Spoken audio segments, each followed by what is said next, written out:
dito na po siya mag-stay. Babasahan din po namin siya ng aming guidelines. Katulad po nung kailan lang po ang visiting hours, yung po paggamit ng cellphone, at saka po yung mga authorized visitors. Pinahintulutan ng mga miyembro ng media na makapasok sa detention center ng Kamara kung saan dinadala ang mga inaarestong personalidad matapos mapatawan ng contempt. Itong detention facility na nakikita nyo sa aking likuran, dyan posibleng manatili ang religious leader na si Apollo Kibuloy kung hindi haharap sa kamera hanggang araw ng Biyernes, March 15.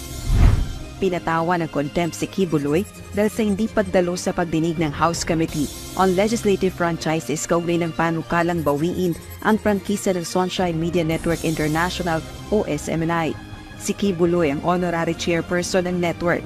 Ayon kay House Secretary General Reginald Velasco, posibleng lumabas ang detention order laban kay Kibuloy sa Lunes o Martes, March 18 o 19. It will be ready by tomorrow, so it can be served by next week. It will be signed by the chairman of the franchise committee, and any authorized House official can sign it. So it's either me or the speaker can sign the warrant for arrest. May 2 air-conditioned rooms at 3 comfort rooms ang detention center sa Kamara. Sa kasalukuyan, okupado na ang isa ng resource person na site in contempt. Bakante naman ang katabing kwarto nito kung saan posibleng dalhin si Kibuloy. Equipped ang detention center ng CCTV cameras at monitored ng Legislative Security Bureau. Bago ipasok sa loob, dadaan security at medical check-up ang detainee.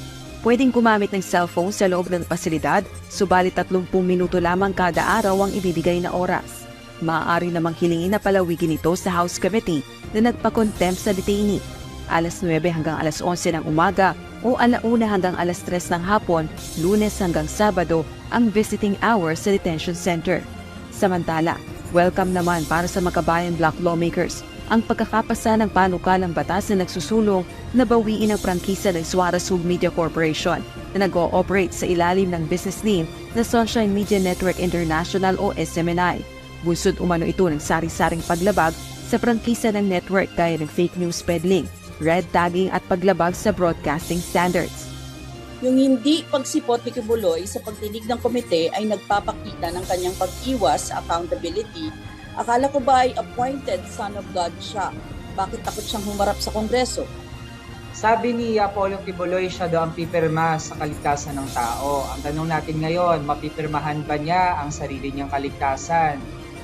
Bukod sa Kamara, may ultimatum na rin ang Senado kay Kibuloy upang magpaliwanag kung bakit hindi ito dapat arestuhin ng Senado.